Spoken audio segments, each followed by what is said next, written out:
passé. Oh, l'artiste. Super, encore un but sensationnel.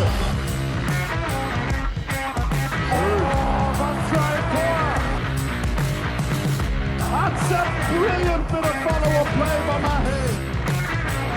Oh my goodness me, what a shot. Sagosen setter det hen! Han setter den! De er i semifinale igjen! Welcome to the Unformed Handball Hour and the last podcast of 2025. It's the period between Christmas and New Year's. It's purgatory for all of us, but handball keeps going, and the Bundesliga, the men's leagues, all of that kept going while we were talking a lot about the Women's World Championship. And of course, 2026 will be the year of Hassan Mustafa, who will be president again and again and again and again as he leads handball into a new light. And we're so excited about that, aren't we, Chris? Yeah. Yeah, he was. Well, that was the focus of our last full show on the election over in Cairo just before Christmas. And, we did a pretty deep dive into it. We chatted with Gerard Butzek, we chatted to Ola Selby. But, despite all of the contenders and all of the, excitement around there being an actual election, when I asked Ola, which way do we think it will actually go, he reckoned Hassan would get re-elected. I asked him again, just on WhatsApp, just before the election, in case his mind had changed somewhat. He said no, he thinks it's still going to be that way. And so it turned out to be 73% of the vote. 129 out of 176 votes he got. So out of the 211 member nations, 176 were able to vote or decided to vote. Just a mere 100 votes ahead of the nearest contenders in Bobinets and Butzek, who I think were on 24 and 20 votes respectively. But although he's been re-elected, there's been some murmurings about kind of the succession plan. I don't know if you've heard, Alex, that he may only go for another couple of years and then hand over the reins to his French vice president. But either way, it will be, unless something dramatically happens, and something can dramatically happen, of course, it will be the last term for Hassan, because the Greek Handball Federation have come in to save the day. They had a proposal approved that there will be now an upper age limit of 75 for anyone to be elected to any position. Hassan currently 81. So unless he identifies as a 70-year-old in a few years' time, I think this may be the last hurrah for him. Well, that's some good news all the same, but as we've learned more and more about this process, it didn't fill me with confidence that the next people up are also going to be champions of a modern handball with the best intentions in mind for the sport. Hey, who knows what will happen, but it's an absolute shambles. Mustafa himself was not in attendance to get the name wrong of the Women's World Championship medalists, as he usually does. He's keeping low. He gave a incomprehensible speech at the winning conference where he talked about everything about nothing, as he's been doing it for so many years. So we're just going to have to wait for handball to become the next big sport in the world. Well, I think the maybe one positive thing that's come out of this thing, and there actually being a vote this time, is that there has been a bit more limelight put on it. A lot of it driven by Ola Selby, actually. I have to give him a huge amount of credit, because everywhere else I'm reading about it, they are quoting his articles on Go Handball. So maybe this will start to at least open eyes and make people feel accountable for it. Even afterwards, tracking the votes, the likes of course, Germany were going to vote for Butzek, Norway and Denmark voting against Hassan as well. So yeah, on that side of things, maybe there's some hope after all for the next cycle, or in a few years' time. We can't give up hope completely. Don't give up hope, dear listeners. We are going to do our best to progress the sport in the best way we can. And it's going to be a great time to join us on Patreon, coming into the European Championship starting in the middle of January. Some teams have started to assemble already before the new year, and there'll be test games. The European Championship is due to be a really good one. Denmark, who've dominated for many, many years on the world stage, are still lacking that European World Championship double in this iteration of the team. There's a lot of exciting action to come, and we'll have tons of podcasts coming your way throughout that European Championship. So for just €3 a month, you can get access to all of that tasty content, good interviews. Chris will actually be there on the ground this time. Yes. Not from his room. So that will be that'll be even better. But it is a great time to follow the podcast. So patreon.com/handball hour is the place to go. We'll have a fantasy league as always, and we'll have the Discord to discuss all the games. So a good time to join. But we've got a bit of men's handball to cover over the last while, and the best place to start is probably the Bundesliga, which kept rolling, and essentially Magdeburg kept rolling. What did I say to you, Chris? How many games did I say that Magdeburg would be unbeaten at the start of this year? Oh, yeah, well, whatever you said, they've probably beaten that at this point. What are they, 40 now? Not counting. I mean, there's the caveat here is always they did lose in the Club World Championship, but everyone is ignoring that. Everyone's ignoring that. No one needs to know that. No one needs. So what? It's no one counts. 17 wins and 2 draws in the Bundesliga, and then 10 out of 10 in the Champions League, and then probably 3 cup games. So that's 32. I think I had 42 in my collection. I think I had 21 Bundesliga games. So well on track to beat that. They've been unstoppable. They sit at the top of the Bundesliga on 36 points, 5 ahead of the closest challenger being Flensburg, and 6 ahead of the surprise package this year, the Aston Villa of the Bundesliga that we don't seem to have any faith in. Lemgo. Yeah. Well, I mean, I spent a lot of my Christmas with Magdeburg covering their games just before and just after Christmas. And actually, I think I've had like maybe 5 of their last 7 games or something like that overall. Spending a lot of time with them there.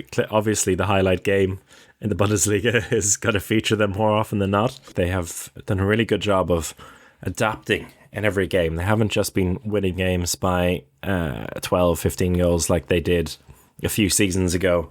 They are trying to be, I guess, a bit more sustainable, or teams are catching up with them in a way, but they still keep finding a way through.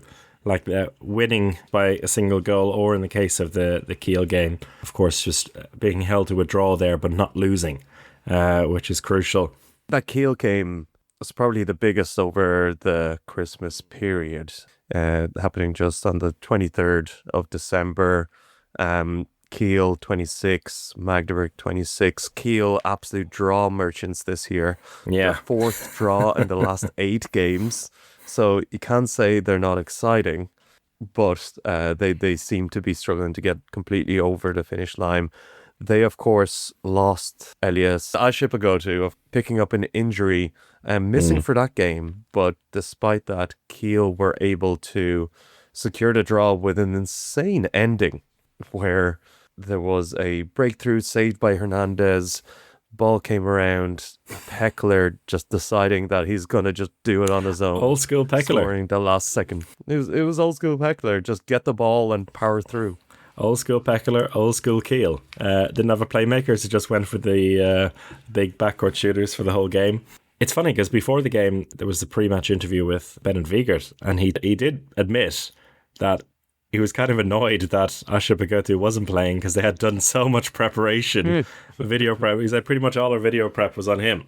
You know, it's funny how something like that completely changes the way both teams approach the game. It worked out in the end because they just lost the chance to get the win. They were leading by with 3 minutes left. You know, Magdeburg, as they have done time and time again, are just so clutch in these situations at both ends of the court. Pekeler coming up with something magic to get that draw, which is the deserved result. And, you know, it felt like it was coming for a while because Magdeburg had beaten Gummersbach by a single goal and just held on at the end. Same against Leipzig, beat them by a single goal and just avoided conceding in the last seconds. So that's what I mean. It's been really, really tight for them.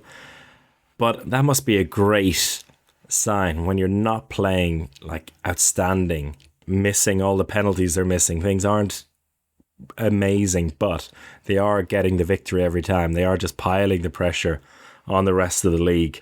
And a 5-point lead at the break is really, really impressive in this league because everyone else is dropping points against each other, except, as you said, Lemgo, who are the surprise package this season, who in the last month, Alex, have beaten Flensburg and Berlin, and they've drawn with Kiel. So it's not like they're just floating their way through it. They're beating big teams as well. Absolutely. They are, you know, as Hannover Burgdorf were the kingmakers last year, it seems to be Lemgo. And only because I feel like Magdeburg are so good and so consistent that it's actually hard to envisage Lemgo doing anything more than they have already. But at this stage, they're really truly fighting for a Champions League spot, which is top 3. Absolutely wild to consider because they were not on anyone's radar going into this season. We talked Gummersbach as being the team that could potentially surprise. So I suppose what do they have? What do they have that's making them kind of compete at the highest level? And the first game after the European Championship is first v second game between Magdeburg and Lemgo in February. So that will be that'll be an interesting one. But what is it about Lemgo? It's just a bunch of the scrappy guys who are a little bit like off the radar in world handball. A bunch of Dutchmen and Austrians, you know, exactly what you need for a Bundesliga run. And leading them, a guy called Tim Sutton, who I don't think we've ever talked about on this show, but I remember it must be, I don't know, like 12 years ago or so. He was touted to be the next big thing in world handball, like the next great hope for a German playmaker, but was like completely destroyed by injuries for years and had like a couple of seasons ago quite a good year or two as well. He's been fantastic with 110 goals. Niels Versteinen as well, the most unorthodox and brilliant right back, fantastic player to enjoy, and Lukas Hutacek, who I just really have so much time for. I think is like a proper all-round handball player, and I think it's great to see him in great form as well, because, you know, whenever Euro time comes around, it feels like it's his time to shine with Austria, so it's great to see him in the build-up there. And one of the Austrian heroes from the last Euro as well, in Konstantin Mustel, showing that he's a proper goalkeeper, not just in between the posts, but also a little bit loony as well. I don't know if you saw.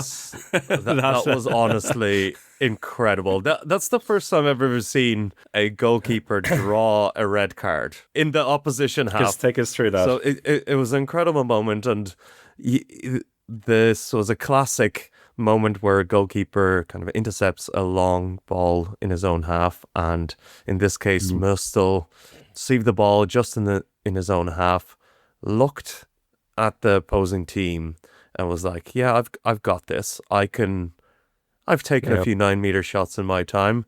They're not prepared for this. I'm gonna go. And the difference being here is because the whole defense was already set. It wasn't that there was a kind of transition, but Mustel still decided to take the ball past the halfway line, take 3 steps, and go for a shot from 8 meters, at which point the defender for Berkshire did not like it. He went up for a block, absolutely nails Mustel, comes down in a heap like a ton of bricks, red card for the Berkshire defender, no goal for Mistel, but he was able to walk away. So that's good. I get great technique as well. Really, really good backcourt jumping technique. And it was a 1-goal game as well. It was really, really tight game when it all came. Yeah. No, so I think it's just a great collection of players that Florian Kerman deserves a huge amount of credit as well. The coach, who is not someone I think many people have talked about in terms of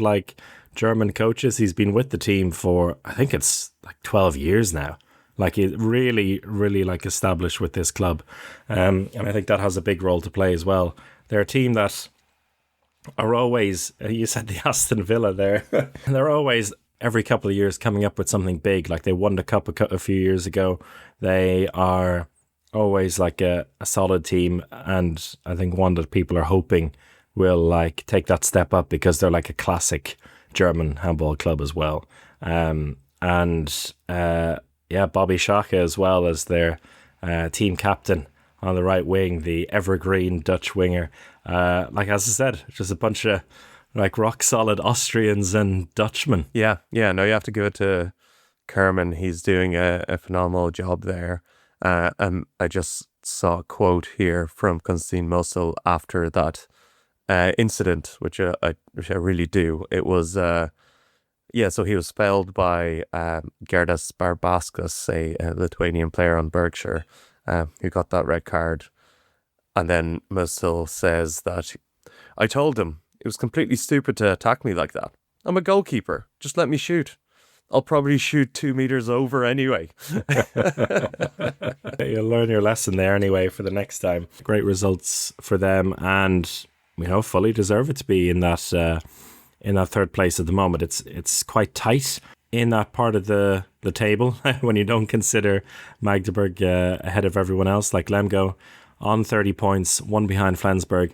Level on points with Berlin, who have played one game more heading into the break, and then Kiel 2 points behind them. So that race for third place and the potential spot in the Champions League is definitely up for grabs. And that's something actually we haven't spoken about, because recently the EHF came out with a description of how the Champions League places will be given. I don't know if you have seen this, Alex, the 24-team Champions League next season. The complete farce of a system, in quotation marks. I think I saw it, but I didn't even read it in detail, because I was like, okay, they're just going to choose to do whatever. That's fine. I'll just look at the teams that show up. But talk me through it, Chris. I mean, one thing we talked about when they first announced it is that we'd hoped there would be some kind of qualification to get in, which is not going to be the case. There'll be 10 places fixed for the top 10 federations, so not too unlike what we have at the moment. So top 10 and the coefficient will have one place each. And then there'll be 8 places for upgrades for those nations, those top 10 nations. So up to 2 extra teams per nation can get in, 8 in total. That does open the door for Germany to get a third team in the competition. And then 4 places for nations that don't have a fixed place in the Champions League, so teams outside of the top 10. And that makes 22 of the 24. And then 2 teams, additional places for the potential defending champions of the Champions League and European League. So potentially a team who wins, but not fixed. And wildcards. And the wildcards can also potentially come from outside of Europe. LA Team Handball to play in the Champions League 2027. Viran Morris is making a comeback. It's something I haven't thought about for a while, but I feel like this is the kind of thing which maybe 10 years ago, in a world before European Super League chats and the Saudi takeover in football and stuff like that, that in handball we were kind of in favour of. Even the likes of, Rasmus Boysen would be like, I would like to see Zamalek or someone like that have a go at the Champions League. A good Egyptian team or a good Brazilian team or something like that. Let them have a go in the Champions League. Interesting that option is there. I like it. Don't know how it's going to unfold. Yeah, I like it. It makes sense. You're not going to spin up like top class leagues anywhere else in the world apart from Europe. That's the truth. Like, that's just not going to happen. You're going to have the local leagues, but at the same time, I think the only realistic option is an Egyptian team.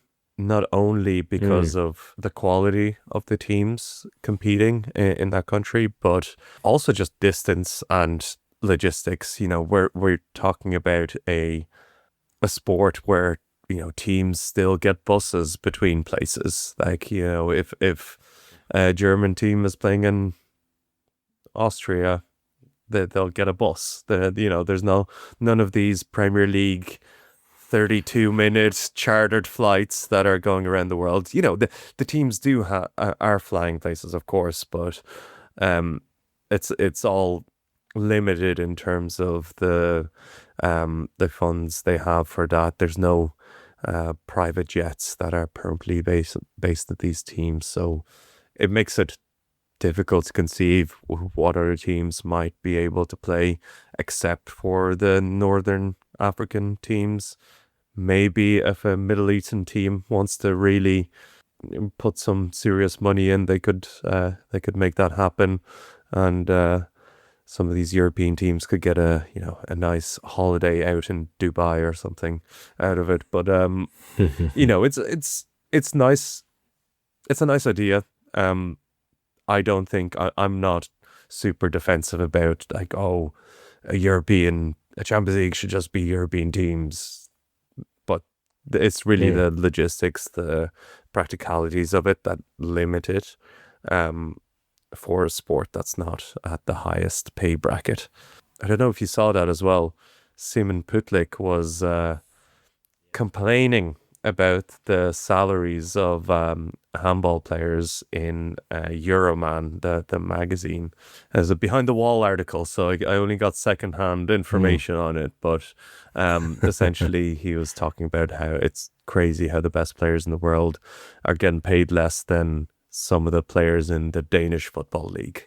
I don't know what his exact point is, but I think there's limits to handball. We've had our handball economics podcasts around this, and it doesn't surprise me. And football is it's a whole different ball game, and handball really needs to move up many levels to actually get anywhere near the same pay grade. Yeah, he did also caveat that saying, well, you know, at least I can walk around in the streets like a normal person, which they don't get to do, even in the Danish Football League, it seems. Maybe Denmark is one of those countries where that's maybe bordering on not even possible at some point, but Danish people are just too grounded and won't annoy Danish handball players when they walk around in the streets.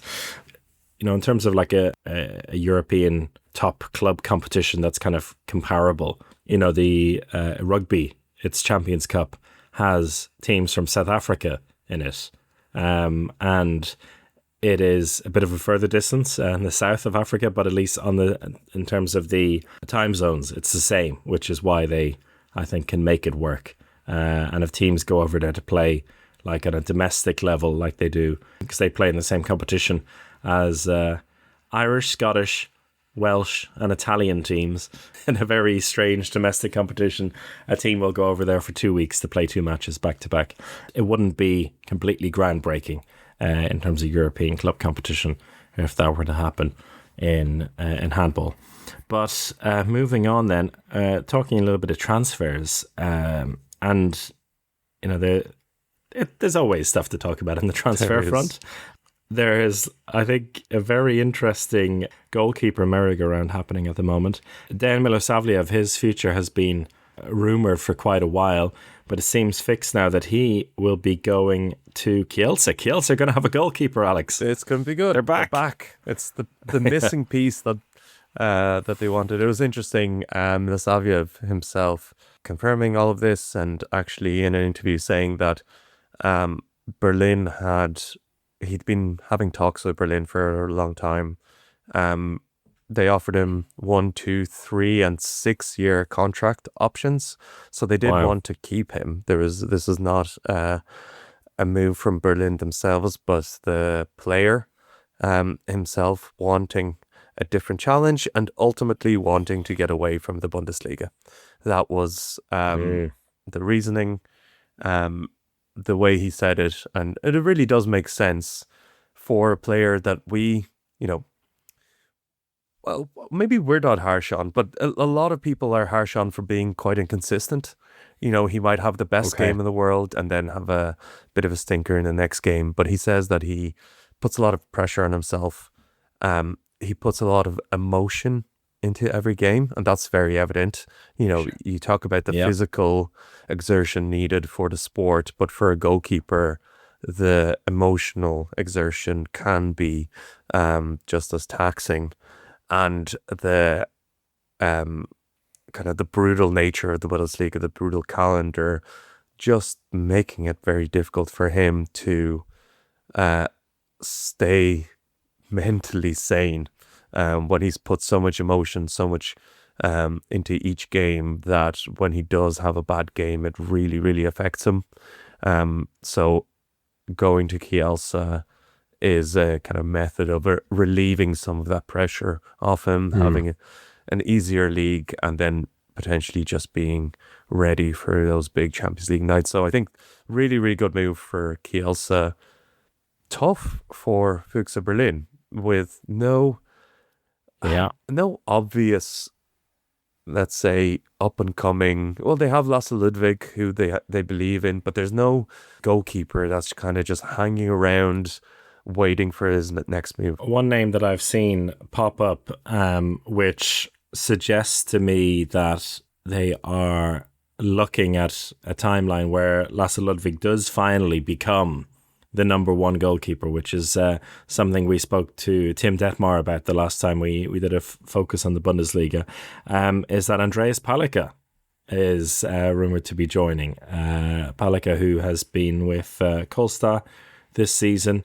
Kolstad, who recently announced further cuts financially and have just lost top spot in the Norwegian league, so maybe things continuing to go downhill for them. So Andreas Palika, the rumoured choice, which does kind of really suggest like a 1 or 2 year contract where maybe he's happy to be 50-50 or second choice as Lasse Ludwig finally gets a chance to establish himself as the number one for the club. What do you think of that move? It's a lot of faith, and I think Füchse Berlin have just rewarded their youth players, extending Lasse Ludwig, Matthias Langhoff, Tim Freihofer, and a fourth one, Niels Lichtlein, of course. All through to 2030, so a big kind of shown faith from the Füchse Berlin leadership. And all 23 years of age as well. They all came through at the same time, which is astonishing. Pretty remarkable. All in that Germany underage team, under 21s team that won the World Championship, and all of them in at least the provisional German squad. Interesting, Matthias Langhoff got the call up to the Germany squad as at left back, where they're lacking a little bit, but he's done well with the kind of injuries in the Berlin backcourt. But I think I'm not sure about Ludwig long term. Like, I think you look around the Bundesliga, and Füchse Berlin are obviously showing faith in a player that has been with them from the start, and that's great. But the player that we just mentioned, Konstantin Möstl in Lemgo, I think has a lot more potential. Kuzmanovic, who's now going to Magdeburg, but he was there for the taking from Gummers back. These are players that have shown that they can be absolutely exceptional. And I'm not sure that is what Lasse Ludwig is. But Palika would be fun in Berlin. Yeah, you mentioned Kuzmanovic also confirmed to Magdeburg because Sergio Hernandez is going to Barca next season, which is an interesting trade-off, but usually these things work out quite well in the end for Magdeburg, even though Hernandez, I think I would go so far as to say, is the in-form goalkeeper of the season. At the moment, Absolutely. he's been just astonishing, and exciting to see what he'll be doing in the Euros as well for the new young Spanish team. I was saying in Germany just for a minute, or German players going elsewhere, because Germany's national team, you mentioned there, they announced the squad for the Euro. Won't go into too much detail, because we'll save that for the actual build-up to the Euros. Tim Freihofer, you mentioned, was in the provisional squad, didn't make the final cut behind Rune Damke, which was quite a shocker in many people's eyes. Johannes Goller, who'll be a main man for Germany at the championship, he is preparing while playing in London tomorrow as we record, on the 30th, in the London Handball Society All-Star game. This All-Star match, or friendly match, taking place on the 30th of December, which has basically interesting mishmash of a few British players, a few active Bundesliga players, and of course many active LA team handball players who are continuing their revival in the sport. I was looking into that one a little bit because it kind of came out of nowhere like a month or so ago, this whole concept, without too much build up. An interesting idea, and something that in New York about 10 years ago was something that was happening every year. They would have a tournament and also a big all-star game. It seems like they're trying to re-establish that, but a quick look behind the scenes of the website for the London Handball Society, which unfortunately they didn't update their ticket link, so when you try to buy tickets there, it just takes you to an email rather than the active ticket site. But it's basically a bunch of lads in Flensburg that have done this. Oh. Lubomir Vranjes and his pals, it seems, have done this. Like the company is based in Flensburg. German people and sponsors of the Flensburg Handball Club are behind it. And yeah, that was confirmed yesterday when I saw the behind the scenes team on Instagram with Lubomir Vranjes there preparing for the match. So yeah, interesting one. Not exactly sure what the motivation is there. Also because the tickets are being given away for free, so there'll be no money made out of it. But yeah, a nice thing to have. I'll tune in for sure tomorrow to see what it's like. Yeah, I'm surprised you're not commentating, Chris. Well, what are the links to GB Handball? No. Or our good friend Lubo. Lubo didn't give me a call. Yeah. It's something that there is potential in it, and I don't know if we've talked about it, how the handball game has grown significantly in Great Britain, especially in England, at a grassroots, at a schools level. There's tons of kids playing handball in the UK, but it feels like handball hasn't taken a hold at all at a professional level. But in terms of, it feels like there's very little interest in kind of the broader handball world from the UK. I think you would expect that our podcast, for example, would have many listeners from England, but those numbers seem to lag the amount of players playing in England, and there's been no focus on actually professionalizing it at all in the UK. The clubs are, again, the main driver for them is to continue to develop at a grassroots level. That's what the impetus is for each of the clubs competing at the highest level in England. And, they're trying to do something with the Great British national team, which is going well. They are playing home games, they're selling tickets, but this could be something that starts to instigate that a little bit, get a little bit of attention. I think there's huge potential to get a decent kind of professional league in the UK, like absolutely huge potential. obviously is a saturated market. You know, it's such a country that is sports mad and there's every sport available. But still, you know, something like this, actually London being such a multicultural place is a good place for it. You know, there's enough people that know handball that actually care about this, that could show up. I imagine this is going to be a pretty empty copper box for this first one, but hopefully they keep going. Yeah, I had a quick look at the ticket side, and it looks like maybe a couple of hundred tickets have been booked for it so far.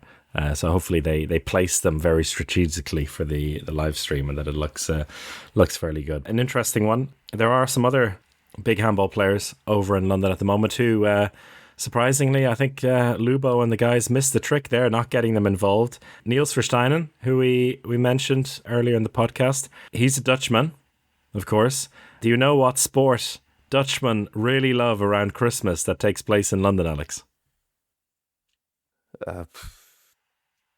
Field hockey? Darts. Of course.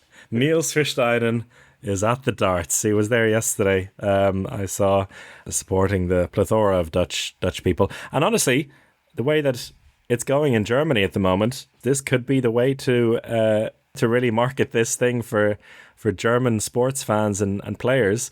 Come for the darts, stay for the handball. This is this is what I reckon they should be targeting, because so many German and Dutch fans go over there. A lot easier than getting them to Las Vegas like they're trying to do in August for this Pro Handball USA thing. So yeah, I don't know, if I run into Lubo in January 1st, I'll slap him on the wrists for not getting me to commentate this game, and then I'll show him the way. Darts and handball. There's got to be some overlap there. Pints, darts, handball, the ultimate combo. Christmas couldn't be better. The last thing for me I want to touch upon then for this one is the potential big change in the French league from next season onwards. They're going to introduce semi-finals and finals to the league for the men's competition from next season, which is a big move away from the classic league that they've done basically for as long as we can remember. And it's interesting because we haven't really talked about the French league much this year. I think we've been kind of stung by it season after season, just like waiting for somebody to beat PSG. It was a very good game. I think it was 10 days ago now, just under 2 weeks ago, with Nantes coming back from 2 down, 2 goals from Nîmes Leopold to draw against PSG. And a fantastic kind of occasion, the kind of thing you see and you're like, yes, this is handball you should be showing to the masses. Yes, this is prime time sport right here. A really good game. And although Nantes haven't lost the game this season, they've drawn 3 and they're still 2 points behind. 2 points behind PSG at the top. If they did have semi-finals and finals, like they're planning to do next season, as at the moment, the way that would look is PSG taking on Limoges and Nantes versus Montpellier. And I don't know what you think, Alex, but I feel like this kind of knockout thing at the end of the season is the perfect way to beat PSG. I think so. And I think I wonder if it's a response to the potential change of 3 Champions League teams, because that has been the real interest in the French league for the last couple of years, because you've had the top 3 teams competing for 2 spots constantly, and essentially Nantes and Montpellier fighting it out for that second spot. Despite PSG continuing to kind of get worse and worse at a kind of European level, they still hold on to that spot. They're just too good. They have too good of a squad on a constant level to give up that French title. And as much as Nantes and Montpellier try, they don't have the funds to just get the top level players to get them over PSG. But when it comes to the cups that have been happening, kind of Final Fours, there's been plenty of times where Nantes and Montpellier have gotten the win over the PSG in those cups. So, and one-off games, really anything is possible between those teams. I think a lot of people lamented this change to the playoff format, primarily because it does negate the point of a lot of the season. You know, you're just kind of hoping to get into a top 4 spot, and then you can win. It doesn't really matter if you draw a game like Nantes and are a couple of points behind PSG. That kind of tightness, which has been there in France. It's, you know, one of the only leagues around with those kind of three top teams that are battling for every point, and unfortunately it is always PSG that come out on top. But I think that's it's fun. I think it's prime time. Yep. French handball has had a decline over the last, I would say, 5-10 years. I think they do need a change, and this could be something. On the men's national team, well, I'm going to say it now before we do the build-up next for the Euro. Elohim Prandi is looking very good at the moment. The last couple of games I've seen him against Barca and Nantes, I think he is ready for this European Championship. He is in flying form this year. He's really been the superstar that he promised to be before he got stabbed, which took a little while to recover from. Thankfully, he has. Yeah. That happened around New Year's, didn't it, a few years ago? So hopefully, he stays out of trouble this year and ready to go at the European Championship. Anything else you want to bring up before we wrap up? We didn't talk Kiko Costa, Dika Mem, right back roundabout in Europe. That's going on. That's how we talked about the goalkeeper merry-go-round, but not about the right back one. Exactly. So there's been a bit of evolving news around that whole saga at this stage, because it all started with Dika Mem basically signaling that he's not going to sign a new contract. He's looking for a new challenge. It looked like he was going to Füchse Berlin, so much so that we did a full podcast about it. And that has gone cold a little bit. The link to Füchse Berlin, and a recent rumor has linked him to PSG, which was always kind of on the table, but you know, it definitely opened up the door for further clubs. It could be a negotiation tactic. Any of this could be a negotiation tactic. But I do think Dika to PSG is a much better move, in my opinion, than to Füchse Berlin. But who knows? But it opened that up, so it's not fully set. And on the other side, on Barca's side, news came out, obviously, that their big target was Kiko Costa, who recently signed with George Mendes, the superstar football agent, with his agency, signaling that something big is about to happen. Pretty cool news for handball to have someone of the stature of George Mendes representing a player of football fame. Let's say, in terms of a super agent. That really suggests a big move. I mean, he's Lamine Yamal's agent as well, right? So that fits very nicely with the best young star in football and the best young star in handball playing for the same club under the same agent. Exactly, and it was both Costa brothers, of course, signing under George Mendes, and both having contracts until 2030. So this does signal a potential biggest transfer in handball of all time. It's got that feel to it. And Kiko Costa being kind of the more touted one for Barca, because they do need that direct Dika Mem replacement, but at the same time, again, with some rumours and wheeling dealings, so that they're not fully cornered, Barca have shown interest in Mads Hoxer, for one, who also has a contract with Aalborg until 2030, but as a potential for that right back spot. And there was one more young right back, Alex Sushabayev, perhaps as a stopgap until one of those joins. Yeah, that's been one that's been very quiet. The Alex Sushabayev, confirmed that he is leaving Kielce at the end of the season. I think it's all pretty wrapped in that sense, but no rumors going about him, except for those brief ones to Kiel that were shut down after Philippi had got the signing. But it's kind of it's an obvious step for Kiko Costa. I think from the moment he burst onto the scene, people were already saying that, Barca will pick these players up. But is it is it the best move in the world for him? Like, is the Portuguese league a bit more competitive than Spain already? Maybe not at the lower level, but at least at the highest level. We'll hopefully see that in later in the season, just how the Portuguese league stands up. Yes.